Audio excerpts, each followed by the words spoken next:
Bicara tentang tokoh pendidikan dan pelopor emansipasi kaum perempuan, sebagian besar masyarakat tentu lebih mengenal Raden Ajeng Kartini, tokoh perempuan yang memperjuangkan pendidikan dan kesetaraan gender. Namun, Kartini tidak sendiri.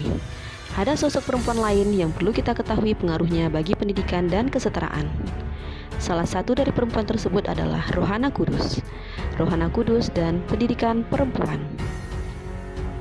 Rohana Kudus dilahirkan di Koto Gadang, Kabupaten Agam, Sumatera Barat pada tanggal 20 Desember 1884 dengan nama Siti Rohana.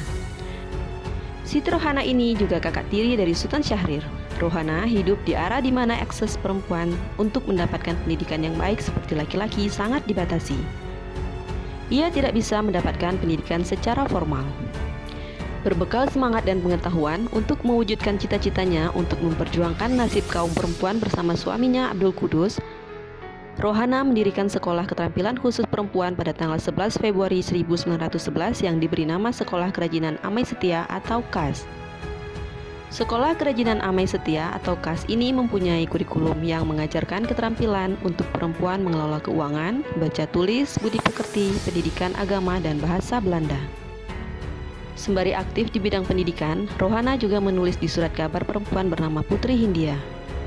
Ketika surat kabar itu diberikan oleh pemerintah Belanda, keinginan untuk berbagi cerita tentang perjuangan memajukan pendidikan kaum perempuan membuat dia berinisiatif untuk menerbitkan surat kabar perempuan dan hal itu terwujud pada tanggal 10 Juli 1912. Lahirlah surat kabar Sunting Melayu yang tercatat sebagai salah satu surat kabar perempuan pertama di Indonesia yang pemimpin redaksi, redaktur, dan penulisnya adalah perempuan. Rohana turut membantu pergerakan politik dengan tulisannya yang membakar semangat juang para pemuda. Rohana juga yang mempelopori berdirinya dapur umum dan badan sosial untuk membantu para gerilyawan. Dia juga mencetuskan ide dalam penyeludupan senjata dari Koto Gadang ke Bukit Tinggi melalui Ngarai Sianok, dengan cara menyembunyikannya dalam sayuran dan buah-buahan yang kemudian dibawa ke Payakumbuh dengan kereta api.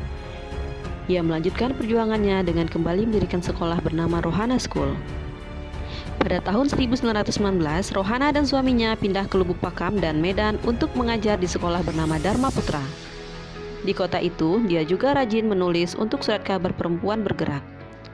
Perjuangan Rohana Kudus dalam memperjuangkan hak dan pendidikan untuk kaum perempuan terus dilakukannya hingga ia tutup usia pada tanggal 17 Agustus 1972. Di usianya yang ke-88 tahun, jasadnya dimakamkan di Pemakaman Umum Karet, Jakarta.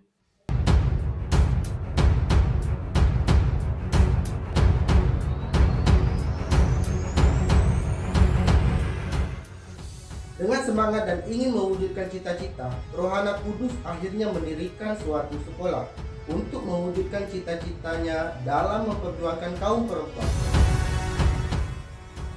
Rohana turut membantu pergerakan politik dengan tulisannya yang membakar semangat juang para pemuda.